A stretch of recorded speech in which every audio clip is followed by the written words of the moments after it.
What's going on? I'm Zero to Chaos. And I am Melting Data. And welcome back to Culture Clash. Hopefully y'all have had a good couple weeks. Hopefully y'all been waiting for the episode. Hopefully y'all been hungry for this episode. Because let me tell you, Data, I got a lot to talk about. I hope you ready. Hope you got a lot to talk about. Oh, I'm ready. We got some good stuff on the dock today. Man, Ready to go. Ready to go. So before we get it popping, how have you been, man? Man, I've been making it. It's been a pretty good couple of weeks. I got spoiled a few weeks ago with the Oblivion remaster, and then I got spoiled a little bit more just this last week. So we'll cover that a little bit more later, though. A little bit more. For me, things are going. Tired, I ain't gonna lie to you. I've been on the go today alone. So I said I'm ready to record. I'm ready to be here with my bro. I'm just gonna shameless plug, if you're watching one of the shorts, got my drink, non-alcoholic, but please drink responsibly if you are. This is just ginger beer and chai tea.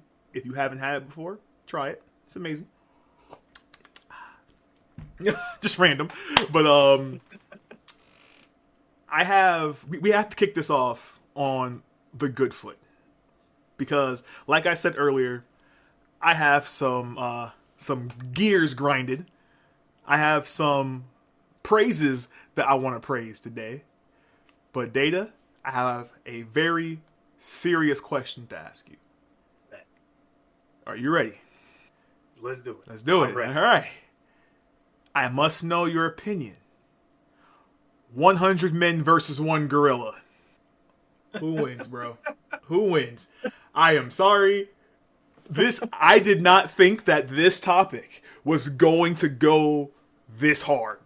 The internet has exploded off of one gorilla versus 100 men. So I said, I need to ask Data. Why? Because he has the data. So, Look, hit me with it. if it's bare hands, it'll be a struggle. But still the 100 men. We got enough people. We're smart. We'll work it out. However, if we can use tools, one slug wins the whole match. Okay, That's all I'm going to say about that. See? Okay, so I have been torn in many ways. Because it's not even like off of just of what I know, my knowledge. People think that gorillas are like King Kong. Yes. They're big, but they're not tall. So, Yeah. 2, they think that they're overly aggressive. They're not. Yeah. Actually, gorillas have a very strong fight or flight sense. So, I think at first, a gorilla is going to see 100 people coming at it at one time. It's going to run. I think it's only going to start attacking when it's like, I can't go anywhere. Yeah. I'm going to have to turn around, bust it down. So, on the other end, 100 men. Now, this is not trained. I just said 100 men. After you see the first 2 men get yeeted across the field, a good 75 of the mother lovers are dipping. I don't care what nobody says, all right? Have you seen Nathan Hur's video about that? Yes. Oh my gosh. And at first, I'm telling you, bro, I was like, I can't be surprised because we've seen like 5 to 7 men tackle a crocodile, like a full-grown crocodile. Yep.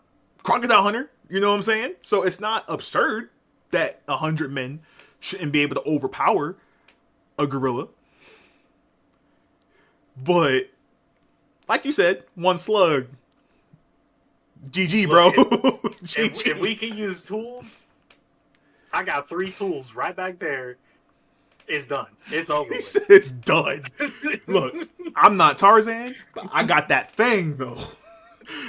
I got that Jane, though, bro. We gonna figure it out. I am like, when I tell you, I swiped through these so many times. I was like, I'm not dealing with this stupid topic anymore. I'm done. And then it started hitting the other podcasts that I listen to that are not weird podcasts. It was like a sports podcast. And they were like, do you think we can take 100 men versus one gorilla? I'm like, no. Really? Like, out of all the people? But I just wanted to get your initial reaction. Because for people that don't know, of course, we try to be professional on this podcast. So, we have our dockets, we plan things, we go over it, we have a little topic, a little outline. But I told them, I said, I'm not telling you what this is. I didn't put it on the topic list. I didn't tell him at all. Yeah, he told me, he's like, I got one for you, we're going to open up with it. It's a surprise. You ain't going to know about it yet. Not going to know about it yet. Now, I'm going to take this question to the next level because this is Culture Clash, all right? How many gorillas do you think will be needed to take out 100 men? Again, we talking bare hands or can we bare use hands? tools? Bare hands. Bare hands? I'd say probably 10 to 15 because they are decently stronger than we are by a pretty good amount. Okay. So I think they could take a handful of people by themselves. Okay. Now, this video we're watching, this monkey is just, this gorilla is just yeeting these fools. But at the same time, they haven't attacked him all at once. It's like they're... it's been one at a time. Right. It's been one at a time. So I do agree that the gorilla will get overwhelmed. And I think it would only take about a good, 20 to 25 men just going at him. Yep. Because, let's be real. You sacrifice one man, just get your fist in his throat. Get your fingers in an eye. Just go. And the other ones, y'all better come on, because the second that gorilla is done or figures out what's going on, I don't think it's gonna be able to plan a strategic move to stop this over at all. But yeah, I just because we forget a lot of times that humans are so much smarter than all the other animals on Earth. Gorillas are very intelligent animals, but they're nothing compared to humans. Right. They're not doing war tactics. They're not gonna pull out kung fu in the middle of the fight, which would be amazing. Yeah, putting it out they're there. Still very much just animals. They're, when it comes to planning things out, we've got them on this. Facts. Now we got basically every animal. There's a reason we dominate the whole planet. There you go. Now I will say this though: if we can get that fang, they have to get the coconut gun. They have to. Okay, we have to even the playing field. Okay, one gorilla not like Donkey Kong with a coconut gun versus 100 people with that thing.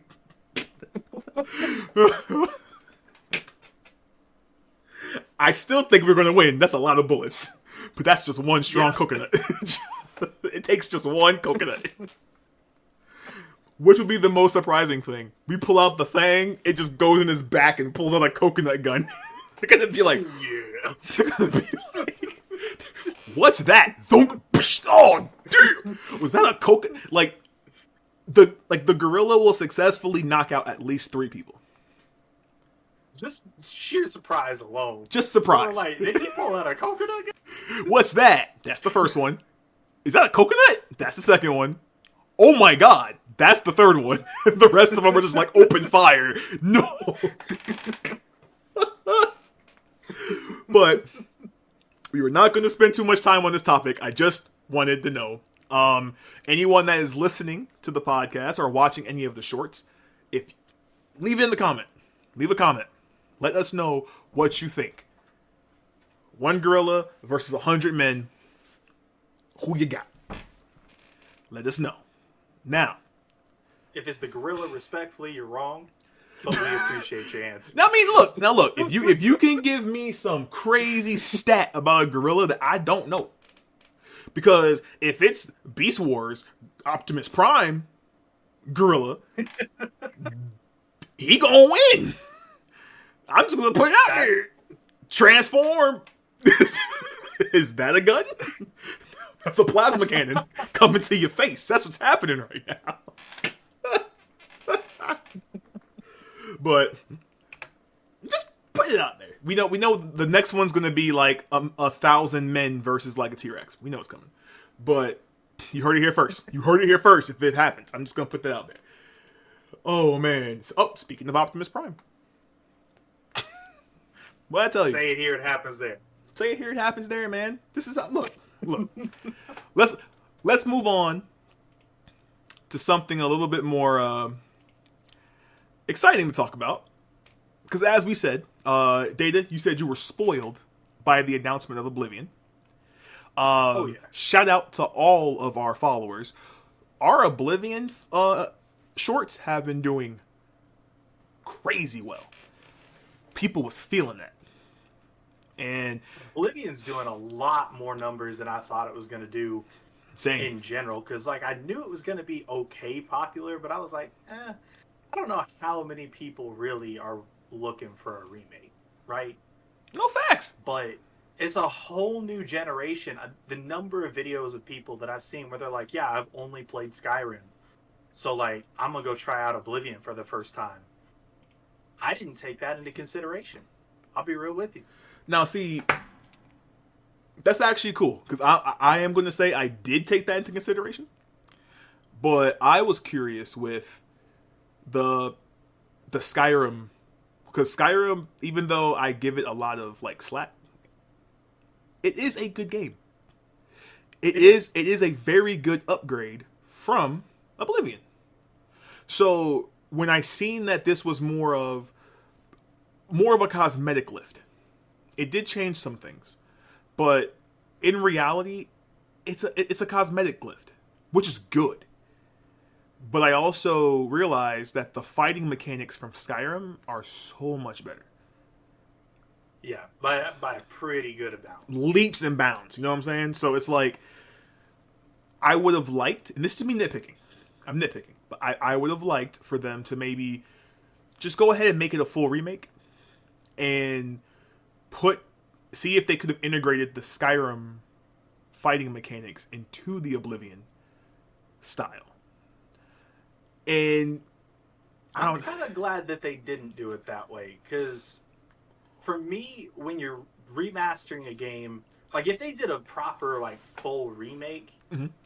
you know, I would have expected the combat to be a good bit different. But for just a remaster, I think they did it the way that it should have been done. Keep it as like vanilla as possible. Keep it as close to the original. Okay. Like a couple quality of life things, but not too far. Not going too crazy. Now, I can see that. Because again, I had some people saying that this is like the remake. Wait for them, like it's not a remake, it's a remaster. It's like there are things they changed, and I'm not gonna lie, because I've put in now over 20 hours of gameplay, and I will say there are some things that maybe because I'm an OG Oblivion lover, I'm just being nitpicky, but I personally don't like how they did the alchemy setup. I like the filter. The filter is very effective. But how now when you click on and it gives you the menu, I don't like that it's like, oh, you have to click it. It doesn't show you like what it can be made with. It just seems like it wastes more time. And yeah, to be fair, the Elder Scrolls, in my opinion, has had garbage alchemy interfaces. Oh, yeah. Until Skyrim. Yeah. Skyrim is the first one where I was like, okay, that's genuinely a pretty good alchemy interface. I can agree with that. I can. I don't like... and again, nitpicking. I think they took a lot of the UI and a lot of the menus, and they kind of just compressed them. So it's like the map, right? I don't like that, like, it didn't... Unless I missed it in the tutorial, I'm pretty sure I did. How, back in the day, it had the full map, and then it had a tab for the closer map. The local map. the local map. So I had no idea, not lying, no idea for like 5 to 10 hours of me playing this game that I could just zoom in all the way to the local map. That has been a massive like irritant that I've had with it, because originally in Oblivion you had the 2 and you could have it so that when you opened your inventory back up and say you switch through the tabs to go from your map to like your inventory to like drink a couple potions, and then you want to go back to your map so you can see where you need to go in the cave.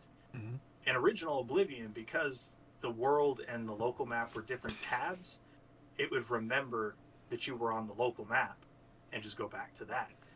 Now, if you switch to your inventory and then back to your map, it's back to your world map. You have to re-zoom in to get back to your local map. Right. That's a little irritating. That is a pain. And again, it's not like game breaking. Because if I have to be fair, the game only crashed one time on me since I've been playing it. I've had a few crashes so far. Clipping errors. I only had maybe like the worst clippings I've ever had was like people's bodies, like body parts are missing. That's it. I haven't had any issues like that so far. The only issue that I really had with like weird physics stuff was I was doing the Mehrunes Razor quest. I shot someone with my bow, and he just started like zooming all over the cavern. But like that's the only like really weird physics thing that I've had go wrong with it recently. That's it. And besides like a couple of quests misfiring, nothing crazy. Like nothing to the point where I'm like, get your stuff together, man. This is ridiculous. Like no, like the game's beautiful. I love the voice acting. I'm playing, to go back and just play vanilla Oblivion. And going into the Oblivion Gate for the first time. All I ask, please, in the next Elder Scrolls, let us make spells. This, like, being Bring able... spell making back. Yes! Like, I'm telling you, I punished myself. And I was going to ask you, because I don't remember in vanilla Oblivion, is there any way to just not have to go to the Mages Guild to get that ability, to get that? Is there anywhere in the world where you can just go and create spells outside of the university? I think it's the university and Frostcrag Spire once you have it fully upgraded. I think those are the only places you can really go for it. Okay, because that is what kills me. And trust me, the first thing I do when I mod Oblivion, I make it to where all homes have it. Because I am just like, my God. Like, I love Oblivion. But my God. That university quest. Go to all the places and do the recommendations. Sweet baby Jesus. I'm like, yeah, come on. They locked the spell making in the base game behind a lot. In like once you get Frostcrag Spire, I think it's like 3,000, maybe 4,000 gold that they lock it behind, because you have to just like get the candle set and then You got it. you can open it up. Cause I'm gonna have to do that. Cause I'm gonna have to do that. Cause I'm gonna beat this run. I'm finishing up the Mages Guild. Then I'm gonna finish up the rest of the another section of the main story. Stop, arena, finish the game. That's my idea. Yeah. Take a break, come back, and I'm gonna definitely do an archer build. A stealth archer build, because let me tell you. Archery got way better. Got in the remaster. way better. Like, I know a couple people have been talking about it and being like, oh, like, archery is not as good as it is in Skyrim. It's like, yeah, but it doesn't need to be. It's already way better than it was in Oblivion. Right. Oblivion archery, respectfully, as someone who's played archer characters in almost every Elder Scrolls, archery in Oblivion was garbage. It was bad. Like, It was bad. And if you were good at it, you just took the time. You took the time to learn, because I was like, my God. Let me tell you. yep. If I have to be not really negative, the difficulty settings are ridiculous. Yes, the way that it ramps up so quick, So quick. like, I had it on, I think, Master or Expert, I think. It was Expert then Master, right? I think. yeah, expert So, then master. I had it on Expert, and I got bodied by, like, the zombie in the tutorial. Just got bodied. I'm like, I don't want to use magic. I want to be a physical base. Too bad. Too bad. I'm like, you can't get past it. And then, you click it down to like Adept, and you just one-shot it. Yeah, that is one thing that they've been catching a lot of flack for, is just how wildly, like, scaled their difficulty settings are. Mm-hmm. I agree with the change to make the middle setting, I think, is Adept. Yeah. I agree with the change to make that easier than it was in, like, base Oblivion. Right. I disagree with making the difference between Adept and Expert, like, 4 difficulty levels different. Jumping off a cliff. Like, Hard. I could understand maybe they could add, because I think it's Expert then Master, and I don't think they had one above that. I know in Skyrim they added the Legendary difficulty. Mm-hmm. So maybe they could tone down Expert and Master just a hair, and then what Master used to be could be Legendary. So, like, Master could become Legendary, Expert could be, like, could become Master, and then they could have a new tier between Expert and Adept. I would like that. Difficulty-wise. That way you get an extra step before you just get absolutely bodied. Pooped. Because, like, there was a guy that was talking about it. He was like, man, I got tired of, like, until level 5, just one-shotting everything. And he was like, so I was like, oh, I'll turn the difficulty up one time. He's like, and then I got killed by a mud crab. Yep. And turned the difficulty back down. Yep. Yo, I have never been afraid of will-o-wisps. Expert, ridiculous. Expert and Master will-o-wisp will solo body you instantly. Yep. And I'm like, this is dumb. This is so dumb. I literally, like, the mission where you have to go find the missing people, and it's the will-o-wisps in the front. Yep. And the trolls are inside the cave. I see how they died. I get it. Yep. I get it. I literally was like, this is nightmare fuel.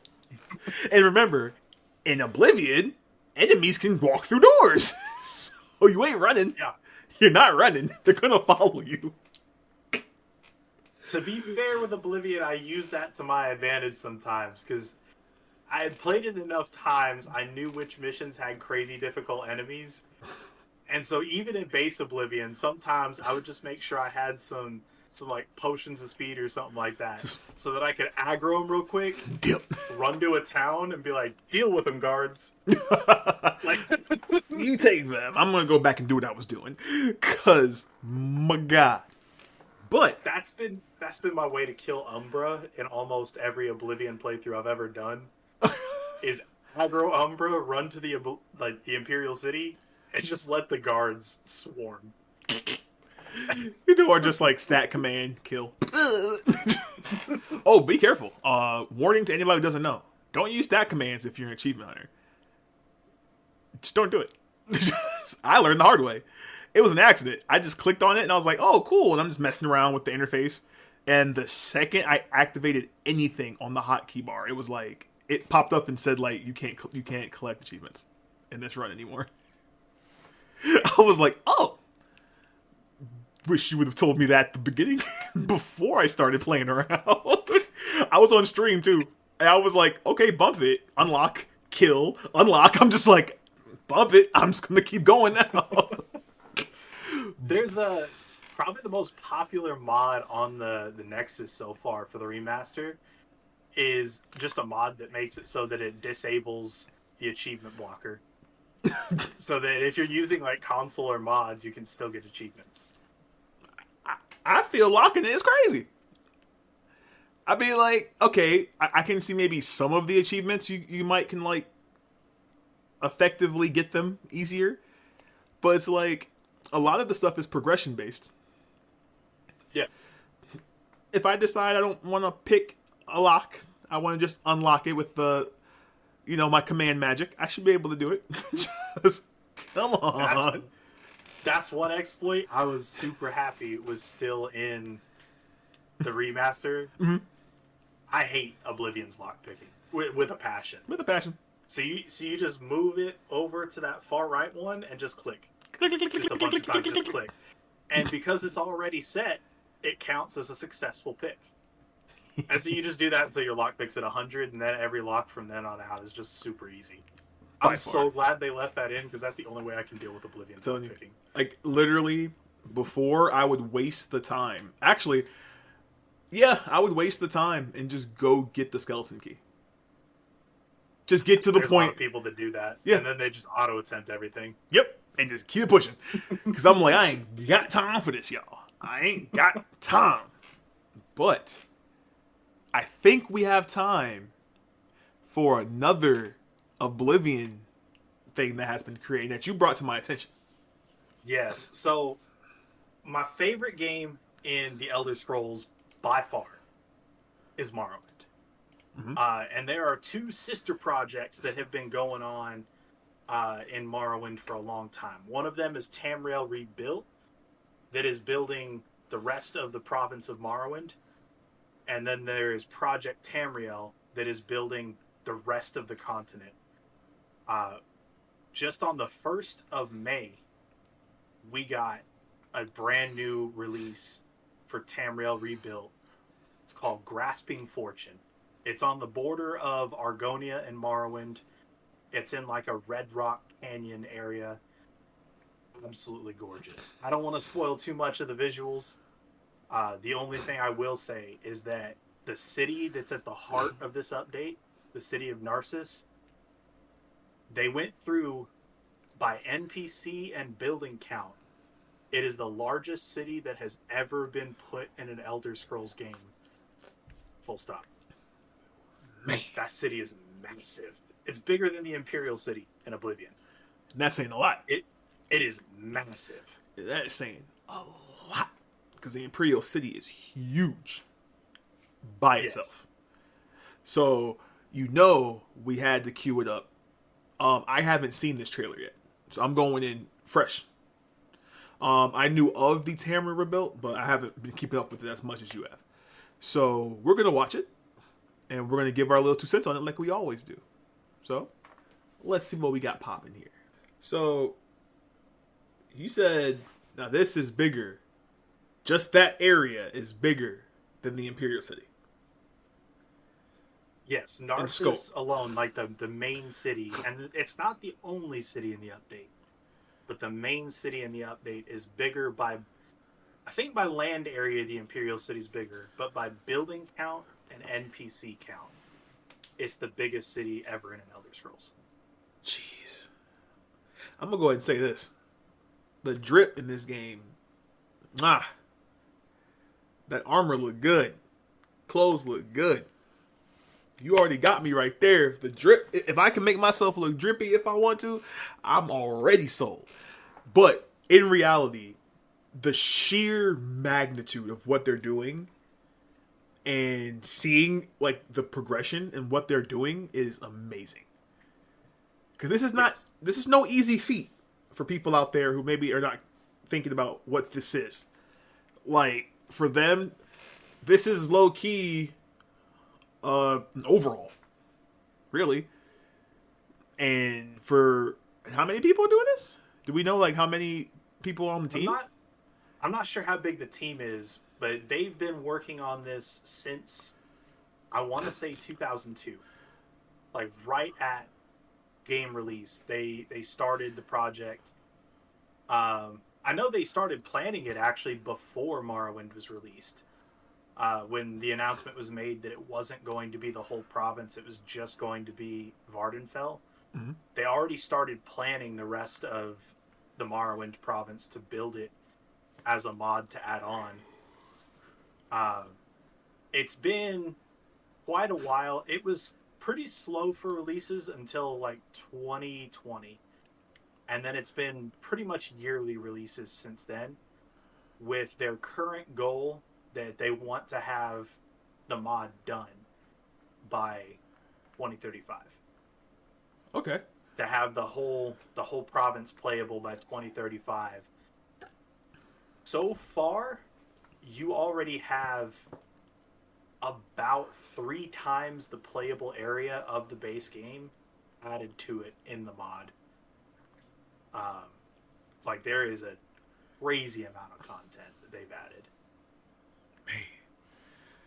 Man, look, they get all the respect from me because again, these are not easy feats to do. So to take on this tall order and to see it come to like fruition, because let's be real, 2035 will be here quicker than we know. Time is flying. Yep. So, and you know, I've always heard things about this. I've of course seen like screenshots and things online, feeds and stuff talking about it. But like, I would love to get my hands on this. And the scope of this thing is huge. So, if you ain't really into open world, or if you're tired of open world games, this might not be for you. Just gonna put that out there. But if you have the time, if you have the way to get it, I would say experience it. Yeah, if you're playing Morrowind on PC, it's free on the Nexus. It's always been free. It's always gonna be free. Mm-hmm. So give it a shot. They have 2 sister mods that are out as well, from their sister project, Project Tamriel. One of them is Skyrim Home of the Nords, that has a little bit of like the Southwest reach in the game. And the other one is Project Cyrodiil, that has so far the areas in Western Cyrodiil around Anvil that's been added into the game. And it's only going to get bigger as time goes on. We're only going to get more. So, I'm excited.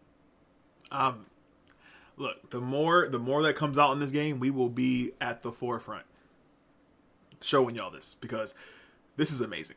And I'm pretty sure there's other forums out there that are showing it, but we're going to be one of them too, because I want to see this thing out to the end. Oh yeah. And for anyone thinking about trying it, this is old lore Tamriel. So the planning for this took place while Morrowind was the only thing out. Okay. When Oblivion came out, they changed a lot of lore. And the developers of this were like, well, what do we do about that? Like, the lore has drastically changed on a lot of stuff. How do we address that? The decision they came to was that they will essentially act like everything beyond Morrowind isn't a thing. They will only rely on lore that came out before Oblivion. Which means, like, a lot of the wilder things, because, like, their plan for Cyrodiil is to be a lot different from their eventual plans that, like, what got made in Oblivion. There's going to be, like, jungles with dragons that, you know, rest in the rivers. You're going to have, you know, rice paddies along the sides of, like, the Imperial City and stuff like that. It's going to be wildly different, but it's going to be awesome. So Facts. 100%. Man, just keep it guys out. And again, people who are listening, people who are watching, let us know what you think. You know what I'm saying? We love your 2 cents. Even the ones that come at us. Now, we're going to continue because we are rolling today. So now, I am actually really excited because we are bringing, there is a part of the culture, a genre of the culture that I realized we have never talked about. And I've actually had some people in Discord ask, like, hey, Chaos, you know, do y'all watch wrestling? I do. I know, I don't think you do. no, I don't. Right.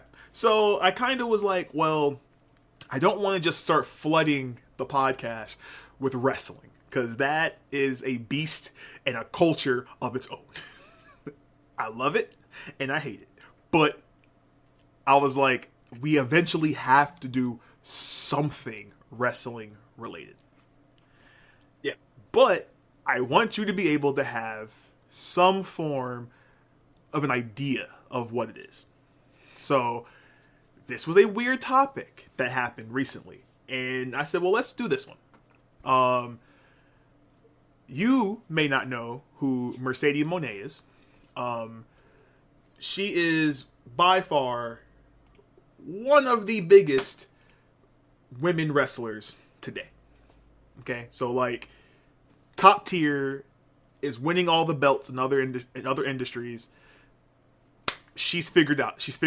She's a heel, so she's a bad guy. But we love her regardless. She's one of my favorite wrestlers. Don't care if you may shoot me in the comments. Don't care. She's an amazing person. She has her issues like anyone else does, but she's a hard worker. She deserves what she gets.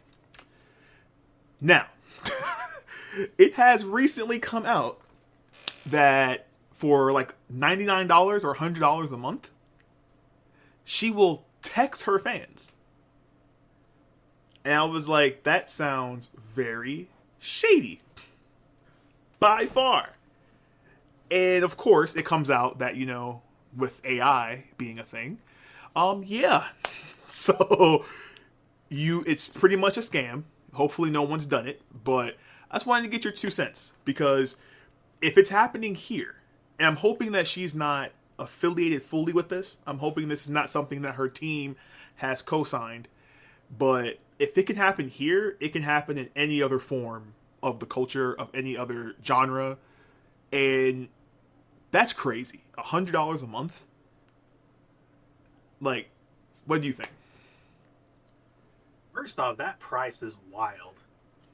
I don't know anybody who can just bust out $100 a month on pretty much anything, except like, you know, core bills like your electric bill, your insurance, stuff like that.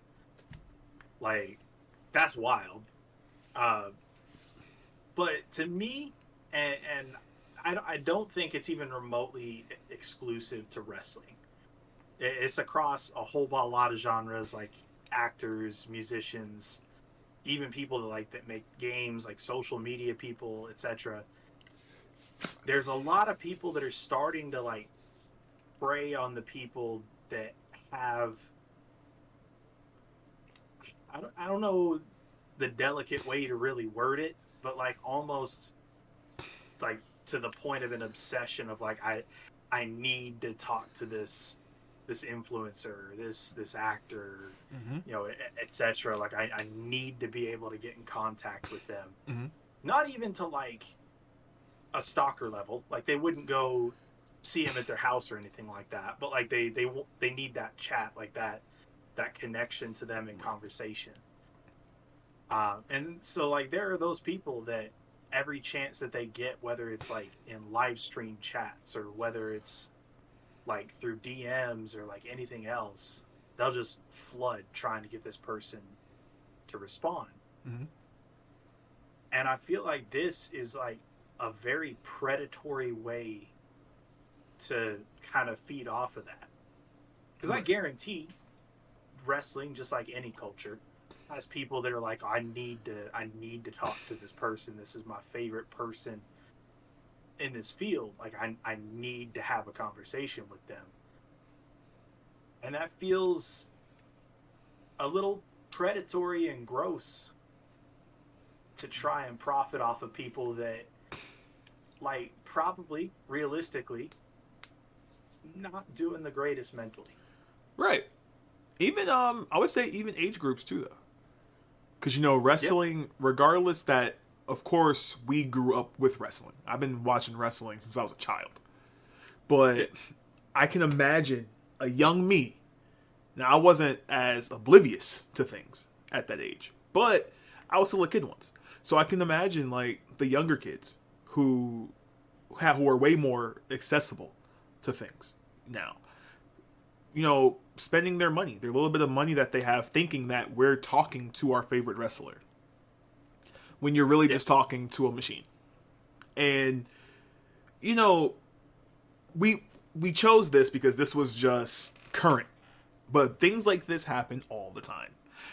Even like in gaming, don't even get us started with microtransactions, loot boxes, things of that nature. But, there was rumors that there was gaming companies hiring fans and underpaying them, or not paying them at all, and saying that, oh, you testing this game for us is like a thank you. It's like, no, you're using us to do something for free that you should pay someone who is trained, to do these things. And it's that exploitive situation. That's why it's like I said, I like not Sasha Banks. Sorry, that's her old name. Didn't mean to say that. Mercedes Moné. I like her as a performer. We're not going to go deep into what wrestling is, what it means to me, blah, blah, blah. That might be a later video. But, the stories and the things that these people do in that ring, there's a reason why it has such a big following. Cult following at that.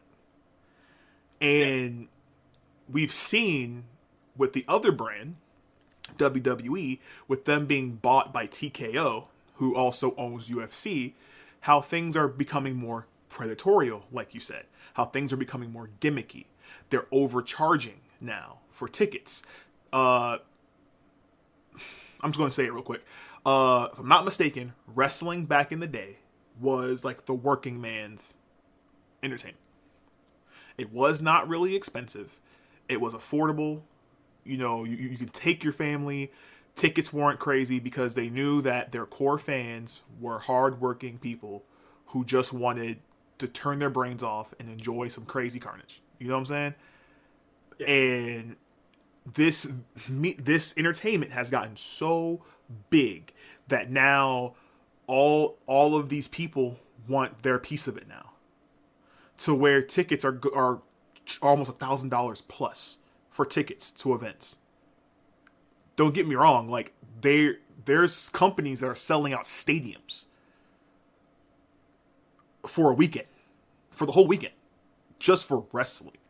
And I can tell you, I can 100% tell you, there are people out there who will fall victim to things like this. If not Mercedes Moné, it could be a John Cena, it could be The Rock, Stone Cold, Roman Reigns, like it could be any of your favorite people. And we, like you said before, we live in this new era of the connection, the social media, the streams. A lot of wrestlers actually stream. There is literally the New Day, Xavier Woods, Kofi Kingston, and them. They have a show, Up, Up, Down, Down. And they've literally made wrestling belts. And instead of actually doing like wrestling shows, they play video games. And the winner takes the belt and becomes the Up, Up, Down, Down champion. And if you haven't seen it, I say watch a couple of them. It's hilarious. They've literally done like Beyblade tournaments. Like, wrestling has evolved so much with the culture that it's so easy to fall in love with it because you think you know these wrestlers now. You know what I'm saying? Yeah. Like you really think like, oh, they're just like me. And I'm not saying they're not, but they also take chair shots to the face and fall through tables for a living. So it's like, so of course anybody would want that kind of connection. And what really brings up the red flag, I'm not going to go into detail, but if you know Velveteen Dream, if you know what I'm saying. That incident can happen very easily with stuff like this. So I am going to use this topic to segue into the next one. But please, people, this is why I say vote with your wallet, have common sense, don't fall for these traps. And if her team is truly a part of this, they haven't said anything. They haven't personally said anything. If they are a part of this, they should be ashamed of themselves. I'm not saying they are because I'm not sure. So I'm not going to cast judgment until judgment has been proven. It may have been. I'm not sure. But practices like this should not happen. Yeah. Ever. And to anyone who might hear it, and you've been influenced by the like, I need to meet, my insert favorite celebrity here, right? Mm-hmm. You need to remember that you do not have a relationship with them. You have a relationship with their art, with what they produce, with what they do for a living. Right. Which is very different. And like we deify these people a lot when they're just people. Right. Right. Through the work that I've done in the past, because my trade by day is I install security systems, camera systems, access control, burglar alarms, stuff like that. Right. And doing that kind of thing, I've been in Brian Luttrell's house. I've been in Future's house. Like I've been in some big names. I've met these people. They're people. Yeah. Regular people who just want to be able to safely live their life. Like they are just people. I don't know what else to say on that. Like, it's true, because I used to do a lot of work in conventions, so I've met like Keith David, other celebrities. I've been in the room with voice actors of many games, and like you said, it's like they're people. I shared a drink with some people, had conversations with them. Yes, I may be a little bit in awe, like, oh my gosh, you voiced one of my favorite characters from this game. That's awesome. But I also realize, like, that's your 9 to 5. That's your job. Yeah. I remember before Norman Reedus became Norman Reedus at Dragon Con, we bumped into him in the hotel. And only like 3 of us knew who he was, because he was only known for the Boondock Saints movies at the time. Yeah. And I remember we bumped into him. He's like, "Oh, my bad, guys." Do. We were like, "Yo, is that Norman Reedus?" Holy crud, And he didn't have time to have a full conversation with us, but he acknowledged us. Shook our hands, things like that. Cool, awesome dude. Because one thing I do agree with: sometimes you meet your heroes, or you meet someone that you adore in the culture, and they can hurt your feelings. They can crush your spirit. Yeah. And it's never a good feeling. It's not, but it has happened to some people. And now with, so many new ways to exploit your fans, it's scary. Because I'm going to go ahead and just say it. I'm going to go ahead and segue, because we are running out of time. I'm going to segue into the next topic of exploiting. And I do believe that if this happens, Rockstar is exploiting us as gamers. So, note, this will not be a full negative rag on GTA 6. Just going to go ahead and say that. All right? But we were going to watch the trailer, but I think have you seen the trailer yet? I haven't yet. You haven't? Do you want to see the whole thing, or just... It's a trailer, but... It can just play in the background while we talk about it. Okay. It ain't a big deal. So, of course, Rockstar announced that they're pushing the game back a year. It was supposed to come out this year, but they pushed it back. So, I agree. If your game is not ready, I respect you pushing it back. That means, to me, you're telling me that we have found something in this game that is not done. We're going to put it back in the oven. We're going to make sure it's good before we give it to you and your money. You spend your money on this. What I don't like, after this trailer dropped, which they did say was like 50% gameplay, 50% cutscenes, until I see a UI or I see a controller being moved around, I don't believe it. This is all cutscenes to me. Yeah. Just my opinion. People that I watch, that I enjoy watching, have been condoning, saying that I can see this game costing $100. And it crushed my soul, bro. Crushed me. Because I don't care what anyone says. I don't care how amazing these graphics look. I don't care. That does not justify them charging us $100 for this game. All because it takes you 10 plus years to make, that does not mean that you charge $100 for this game. You know, like, they've already come out and said, we don't even own the games anymore. So now you're telling me that I have to pay $100 to literally just to experience the game. And then when they feel like taking it off the Play Store, or if they feel like removing the game forever, well, we already got we made billions off of you. And I need people to wake up. I'm sorry. I already told you my opinion about Nintendo and their price hike. And did you see that even with Nintendo, when they had their like live stream, that people in the chat was like dumping them, tugging to lower the price? Yeah. That's what I'm talking about. We need to stand up as gamers. I know y'all may be tired of us talking about this stuff, but it's real. Because I guess the best way I can put it, if you're okay with paying $100 for a video game, then you're telling the median, I'm okay with paying $70, $80 to go watch the next Avengers movie. What's the difference to me? I'm sorry. If I'm wrong, let me know. But that's how I see it. I see it as, if we're willing to pay $100 for this experience, they're going to start pushing the boundaries and going, well, why can't we sell tickets to the movies for $80? It cost us over $1 billion to make this movie. And that's the thing that I feel like a lot of game companies need to stop doing. They're producing these games with absolutely insane budgets. Yes. Like, when I heard the budgets of some of these games that not even are recent anymore, like some of them a little bit older, like Halo Infinite, and it's game budgets that are over $100 billion. Like, why? And it's like, why? Why did you ever spend that much money building one game?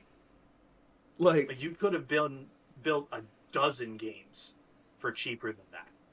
Like, there's no reason for it to be that expensive for these AAA games to produce. And that's why they're trying to justify, like, oh, well, you know, we might have to charge $100 per copy.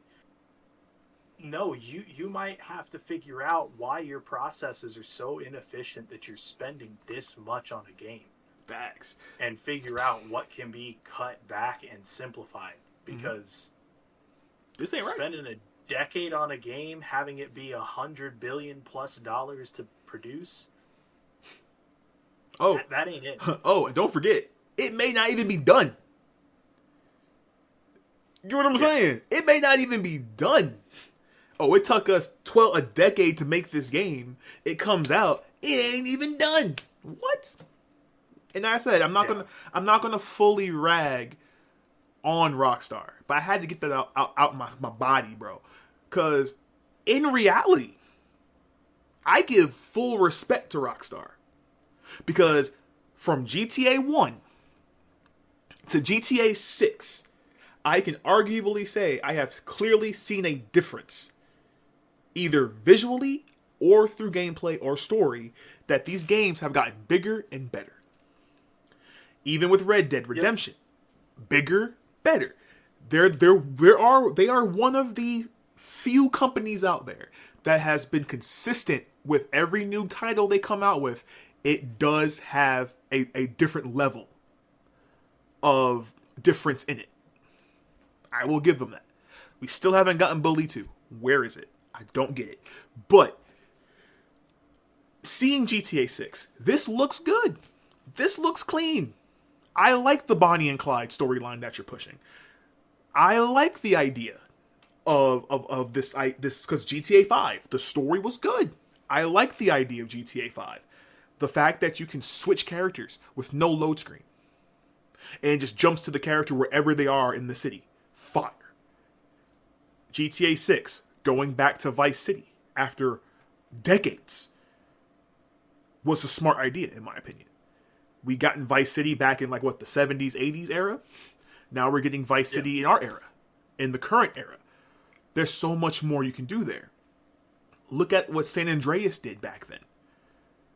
You know, like, GTA does push the culture. It does. And someone can argue with me later about it. Where GTA decides to put their game normally is how the culture is at around that time. And now that they have more, I guess, more resources to give us a more developed game, to give us maybe a more developed story, fine. But I will honestly tell you, like, I can see myself saying, like, I've paid maybe with DLC, because, you know, we had to get used to that. I'm not a big microtransaction fan, but I'm pretty sure there's games out there that maybe I've spent up to $100 playing overall. Yeah. But I never thought I would have to shell out $100. And, like, what happens, because this is what I think is going to happen, in my opinion. I think what's going to happen is that GTA 6 is going to come out, right? Story first, of course. Everybody's going to buy it. Let's say it is $100. Everyone's going to buy it. Drop $100, right? Even the people that just want the online service. $100. If there's rumors that they're going to charge monthly to play GTA 6 online. So then, to get the people, the extra people, we'll make the game free. Game Pass. Online, GTA 6 online only, free for Game Pass, but of course you're going to pay monthly for it. Yeah. So by the end of the year, you've already paid over $100, well over $100 to play this game. You know what I'm saying? Literally how Data said earlier when we were talking about, you know, finessing the fans. How we talked about, you know, being predatorial. That is exactly what this is. And I don't want to, like, condense all of this, but we are running out of time. We're a little bit over time, but this is worth it. You have this game. And I want this game to succeed. I don't want people to think that I want games to fail that decide to do these big budgets. It's just, no one asked for this. You know, like, you as a company, you decided to do this. You should not have us suffer because you decided that you wanted to go above and beyond and try something different. That's on you. Yeah. Nintendo, you're right there too.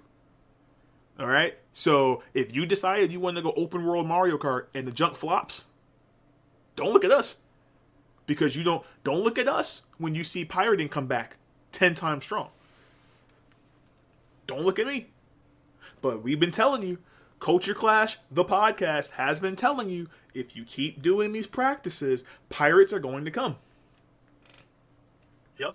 Piracy is not a moral issue. It is an availability issue. Mm-hmm. If it is too difficult or too expensive to play your game, people will pirate it. People will pirate it. Oh, even Go ahead. Oh, my bad. So I was going to say, even on top of that, all of you gaming companies that are suing these small independent companies, get over yourself. Get over your Schedule 1, made by one person, hit over $1 million. Independent game. Independent drug simulator. And how dare y'all try to sue this guy because he gave us a $10 game that is more fulfilling than your $50+ game. I'm going to go ahead and call it. Nintendo might hate me for this. Pokemon. It's been announced recently that Palworld has the next update to Palworld is taking away a lot of the things that they got sued for.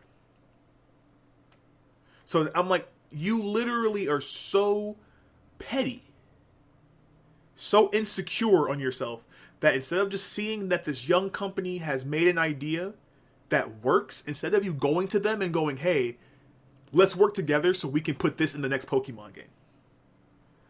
We're Nintendo. We already ate. We eating good.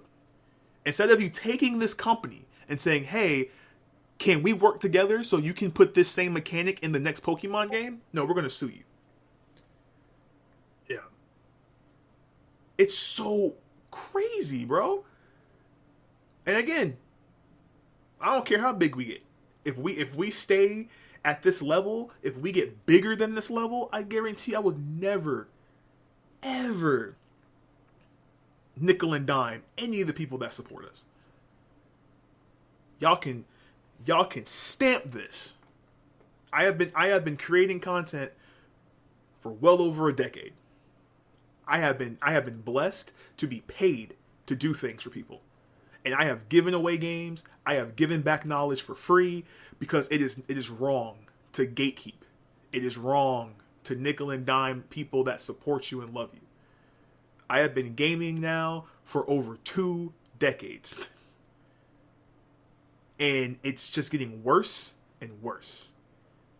And if we don't stop now, we're going to see it bleed into our movies. Music has already been stripped of that. Streaming music has just destroyed integrity of music. Yeah. That could be a whole nother podcast if anybody wants it. But please, especially people who have a huge platform, these gaming streamers, these variety streamers, stop condoning bad practice. Because a tax write-off for you is not a tax write-off for everybody. And you have, I'm not going to say the word I want to say, but you have misinformed people who think it's okay to keep up with the Joneses, and they're going to do stupid transactions with their money. And I get it. It's their money. They can do what they want with it. But at the same time, if you burn them once, they may not come back to you. So what would you rather do? Would you rather get $100 now? Or at least give the community something they want, man. I would have respected you more if GTA 6 came out like free or not even free, if it came out for like $60. Honestly, like 60, genuinely, I don't see what's wrong with the price tag of $60 for games. I don't either. 70 if you're getting really wild, really advanced. I don't see what's wrong with it. You do not have the physical distribution networks that you used to have, even just like 10 years ago. Like, they are gone. People are not shipping physical games the way that they used to. So you can't blame your price increase on that. And even Nintendo, with their price increases, they accepted that, it's 80 for digital, 90 for physical. Where is the $20 more expensive to produce your game coming from? Because your digital is $20 more expensive. You admit that it's $10 for you to ship your physical games per copy. So like these physical releases, while they've largely disappeared, these companies just keep increasing prices. And it's like, where is the benefit that we get? Because when it went to all digital game sales, the price didn't drop. Nope. It stayed the same. Or got bigger. Yeah, like we've never seen the benefit as consumers for the producer's price going down. Yep. We've just kept getting hurt. Yeah. Games that you paid for. That needs to change drastically. Because we've lost benefits as consumers. We don't own our games anymore. Just about every game that you log into nowadays, you have to sign an end user license agreement just to play the game. Mm-hmm. And I don't want that. I don't want to have to sign agreements on the conditions that I can use a game that I spent my money for. Right. Oh, and don't forget, don't have an incident. I forgot what game it was, but don't have an incident where your game, you get blocked for cheating and then they ban your account. Where your over 5,000 games that you have on your Steam account now is gone. you ain't getting no refunds for that. That's why I try not to play multiplayer through Steam. I'm be honest with you. If I can avoid it, Yeah, I try my best to avoid it because I mean, like I've spent too much money. I have too much going on invested in my Steam account. to lose it. I'm not losing that over someone being dumb and reporting me for something that didn't happen. Right. Oh, and let's be real. Like you and I have played games with each other long enough. You and I both know what each other is willing to and not willing to say, and neither one of us is willing to say anything that is ban worthy. there you go. You know what I'm saying? So like I'm not willing to risk that account over someone saying I did something that we both know good and well I would not do. Right. Come on. And I'm not even going to get started on Marvel Rivals. I was going to go out there and say it. Marvel Rivals, you're coming next episode. You're coming up because there's some issues with that community too as well. But yeah, to steer this into the positive, there are companies out there that are trying, I feel, to fight against this. And yes. Again, GTA 6, you look good. I was impressed. Not $100 impressed. I will never, and I repeat, unless I am buying like a collector's edition, or I'm getting like a figure, a soundtrack, vinyl, something tangible. If I'm getting something tangible for $100 with the game, fine. But if you're just saying that for a code, $100 for a code, no. I'm sorry. Yeah. No. Now, we can't watch the trailer because we are over time. But Mafia, if y'all are fans of it, the Mafia series, they did announce Mafia: The Old Country is coming out this year. Looks good. I like the Mafia series. So it is your GTA clone, as people would say. But it's one of them that I felt has better stories than GTA. And what made me really excited about this game, not only does it look good, I think the story is going to be amazing because they said we're only charging $50 for this game for a full experience. I'm like, oh, what do you mean, company? What do you mean you're only charging $50 for this experience? They said, we don't see why we should charge more than $50. Now, for our listeners, what does this mean? Well, this means that this whole price range, that this whole thing is a complete waste of time. Because if one company's willing to spend 50 and the other company's willing to do 80, competition, y'all. And that's why we say vote with your wallet.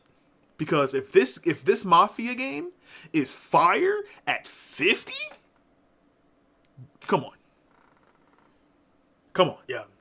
That's the argument a lot of people are bringing up with like the Oblivion remaster too. When they were comparing it to Nintendo's remasters, when they're like, so Bethesda's capable of, a full remaster, all of the old DLC content, everything, for $50. Mm-hmm. But you're charging $60 for the base game, and they have to rebuy all of their expansions to play on the new system. Like, you're telling me you couldn't have done the same thing Bethesda did? Exactly. And so a lot of people are, in some areas, they're starting to see, like, okay, some of these prices are ridiculous, but some of these companies are releasing it for prices that are reasonable. Mm-hmm. And we're going to see it. And we've already seen, like, an indie uprising. It's already here. We're already within it. But now we're starting to see that a lot of these indie companies are able to go to bat with these big companies. And I do apologize that we're kind of pushing towards the end here, but I was not going to let this episode go without bringing up Clair Obscur with oh, my bad, did not turn off all these ads, man. Come on. Boop. But yeah, Clair Obscur Expedition 33 just came out, free on Game Pass. I'm going to go ahead and say it. If you have Game Pass, play this game. Try it. You ain't got to play it fully. At least play the opening portion of this game. This is the after I get my Oblivion crack out my system. This is the next game I'm playing. And when I tell you, I advise everyone to find the video where they talked to this company. It's a French company, independent company. This is their first game through their company. And it's like ex-Ubisoft employees. The owner, the creator of this company used to work for Ubisoft. And one of the things that he said is that I left Ubisoft and started my company because I was tired of the ideals and the things they had me make for that company. And he decided, and a couple of other people decided, we're going to come together. We're going to make this project, this passion project that we've been wanting to make for years. And we got it. Not worth $100. You know what I'm saying? It's like, this game looks good. I've seen people stream it. I'm a turn-based sucker. And for everyone out there that says, oh, turn-based games are obsolete. There's nothing innovative you can do with turn-based games. You're wrong. You're wrong, you're wrong, you're wrong. There's Fire Emblem. There's Final Fantasy. There's Persona. Yes, they're all turn-based games, but guess what? They do it different. And now we have Expedition 33. And I'm sorry, I know I've been on my soapbox right now for these last little bit, but it's like gaming has gotten me through so much. Since I was a child up to me being a grown man. I have my brothers in arms. I have made lifelong family. I have made brothers through gaming. I have friends in other countries that we talk till this day because of gaming.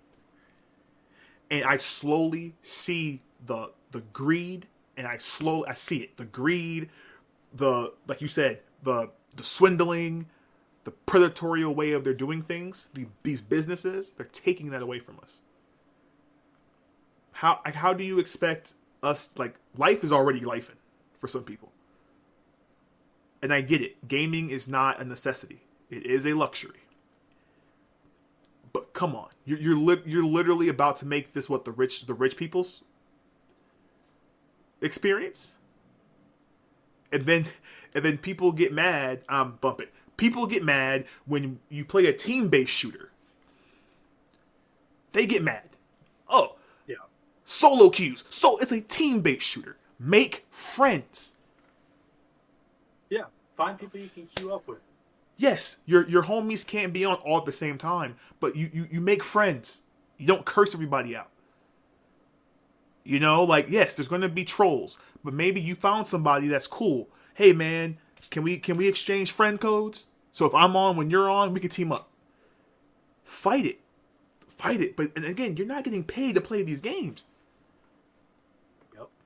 Stop, bro.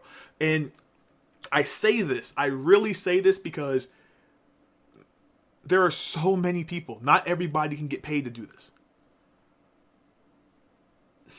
Let's just be. Can we keep it 100? Can we keep it 100? Not everybody can get paid to do this. But for some weird reason, there's people out there who think that, oh, I'm going to become professional. I'm going to be pro. So I'm going to lose all my morals and clearly know that these games are overpriced, but I'm going to buy it. And stunt on all of you because you can't afford it. I'm sorry. Yeah. I told myself I was not going to go negative on this episode. I told myself that.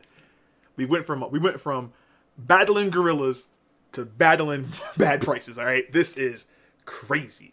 But I'm just saying. But for real, though, that's why, in my opinion, it's my belief that in the next probably 5 to 10 years, we're going to watch a lot of these bigger companies either crumble all the way because indie companies are going to outdo them. They're going to produce the same quality games for significantly cheaper. By far. Or these bigger companies are going to realize and adjust to the fact that, okay, I can't charge that.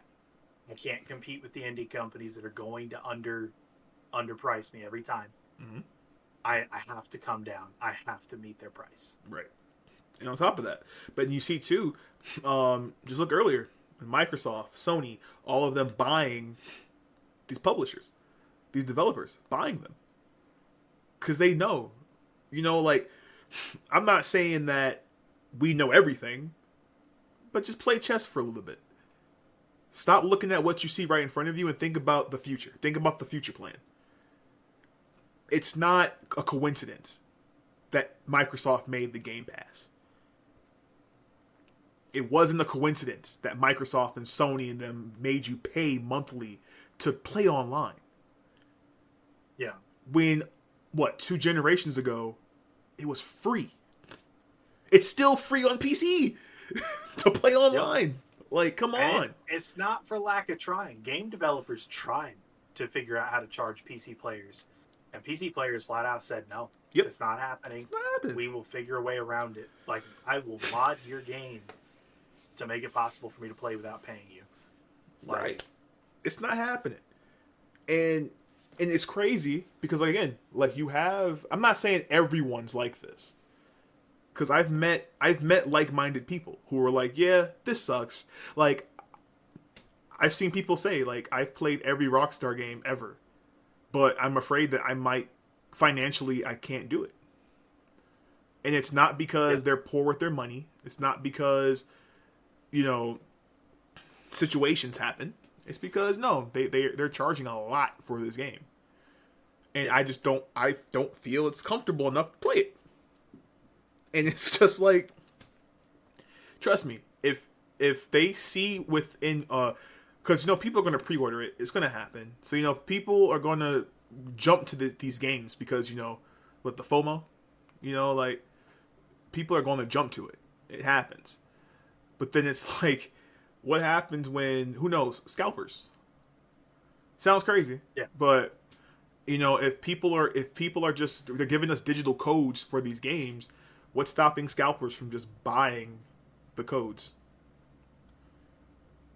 Yeah. Like, it's silly things like that. Now, I'm not sure if that's a thing that could happen. I'm pretty sure you can just generate more codes. But, to the point where it'll offset and it'll be stupid for a scalper to keep buying codes when codes can be created, like generated. I mean, I don't know. But, it's just... I just really miss the days, man, because people don't realize, like, when games were $40 and $50 and $60, that was still pretty steep too. I was a child, I was a kid, a teenager, so my parents worked their butts off, and every time that they were able to buy me a $60 game for my birthday or for Christmas, like, that was huge. You know what I'm saying? So it's like now, especially with the climate of how the world is today, and everything is so fast paced, so short span. You're literally just throwing this content at people. These games that are not finished. These games that maybe have like an hour or two of actual like thought, and then the rest of it is just filler in an open world. Another $100 plus game. Yeah. No one asked for it. Well, the reality is, like, because I've heard a lot of people be like, oh, well, but if you, compare inflation back to, like, the launch prices of games and consoles back in the day, the prices aren't that crazy. And it's like, yeah, but as someone who grew up going all the way through, consoles used to have a major price cut, like the first year. Yep. Into them being a thing. Yep. There would be a massive price cut on the second year. People could get the console, depending on the company, sometimes for like half price. Yeah. And games, usually it was like 6 months to a year, and you would get at least like a third knocked off of the price. Easily. Those price cuts aren't happening anymore. Unless you're on PC. They're just riding full price for good nowadays. And nothing's going to stop them, because it's like, You know, because think about it. It's like without the physical media, a Walmart, a Target, a Best Buy, they're not sitting on physical copies anymore. You know, at least back in the day, GameStop, you know, how crazy they are. But you know, it's like that's physical discs that are taking up space in our store. Eventually, we have to get rid of these things. Yep. Buy one, get one free. 25%, 50% off. Get these things out of here. You know, because the thing is, too, it's like, and I say this because, like, Xenoblade Chronicles for the Wii.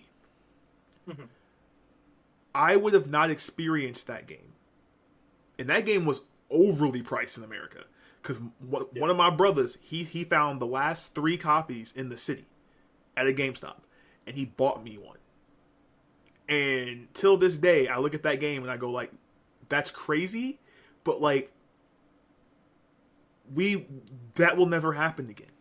But I can forever go get a Wii, put that game in there, and play Xenoblade. Relive those moments again. With no fear that it'll be taken from me. Because now, there's one streamer I watch. He's been buying physical copies of games just in case they can't get them.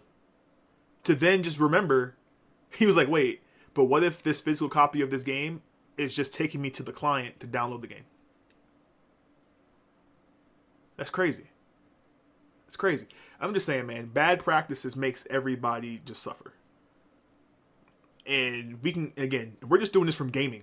Again, as I said, you keep playing with fire, movie theaters are going to go even more expensive. Yep. And don't try me on it. Don't, like, I swear people be like, you're crazy. I'm not. There's IMAX and there's your regular movie theater for a reason. And there is a clear experience difference. We have the movie tavern. Yep. We have movie studio grill, which are, you know, your dine and watch movies. Different experiences. So paying a little bit more, I get it. But now you're going to say, oh, they're charging us way more now for that $1 billion Avenger movie. So we got to crank them tickets up to $20, $50 a ticket. And then you just shrug it off. Like, oh, I guess this has to be now. Because I got to watch my Robert Downey Jr. be doomed. I have to. It's like, don't do that, guys. Don't do that. I already got to the point with movie tickets that it's crazy. Too much. It is so crazy. I wait till it comes out on the streaming service. Yeah. Yeah, that means I had to wait like 6 months longer before I could watch Mufasa. But I watched it. Right. I experienced it. I'm telling you, bro. And again, I want to end this on a good note. So, to wrap it up, we actually went over 30 minutes. That's how good this episode is, y'all. If you made it this far in the podcast, I know you a real one, and I thank you because I was on my soapbox hard. I'm sorry. I am sorry. But when it comes to us as a community and things being fair for the community, I get very tense. And I know right now my voice may not be enough to change things, but I at least want to be able to have people think just a little bit. Because as we said earlier in the podcast, a gorilla is strong, but 100 people with that thing changes everything. Okay? Everything. Woo! So everybody that's listening, take a deep breath with me, y'all.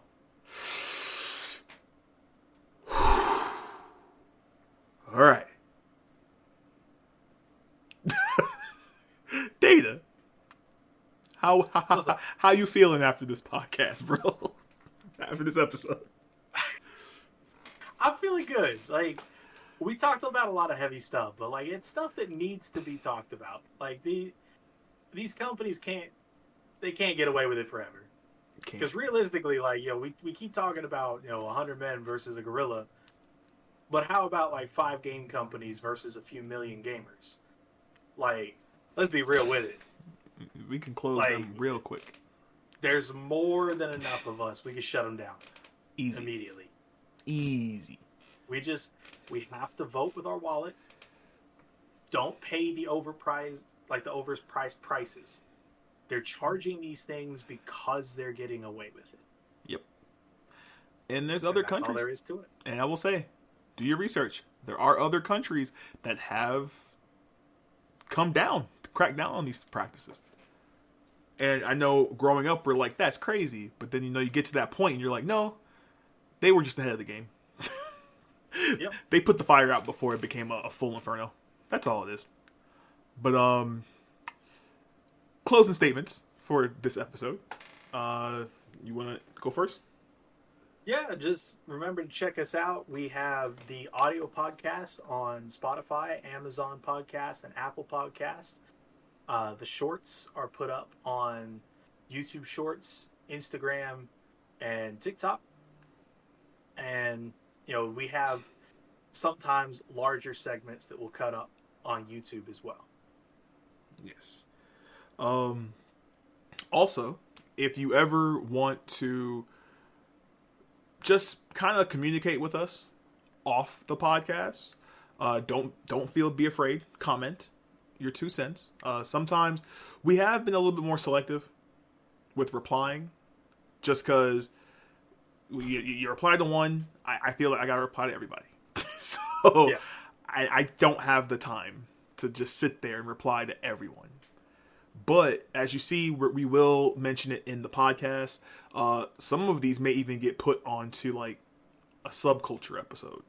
Now, just putting that out there. For other people, if you like what you're hearing, I know we normally have our Discord link in the descriptions. Join us on Discord. I'm trying to get better with posting topics to talk about in sports, gaming, movies. Like, we have all that stuff there. So we're slowly getting the Discord built up to a point where we can have open conversations and not feel like we're being attacked. It's huge. Everybody has an opinion, and you should be able to express your opinion in a place where you don't feel like you're just being attacked. Yeah. We are so grateful for all of the support, good or bad, that we're getting. Culture Clash as a podcast has slowly been growing, and we've been seeing the interactions get better each time. And we're going nowhere but. We're gonna keep going up from here. So if we miss something, or you want us to talk about something in more detail, use them fingers. Use them fingers. Hit them comments. But make sure you like, make sure you subscribe, make sure you download, share the link with your friends, because the bigger we get, the more that we can give back to the community. And boy, this is a good one. We gave y'all an extra 30 minutes. 30 minutes. Are we about to say, I'm sorry, if Culture Clash becomes a 2-hour podcast, are y'all going to listen to the whole thing? A whole 2 hours? If you will, let us know. Let us know, because we'll do it.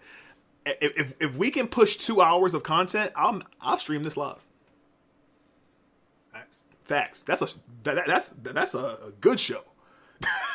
A good streaming show right there for a good 2-hour talk. I'd do it. But I will say, until next time, I'm Zero to Chaos.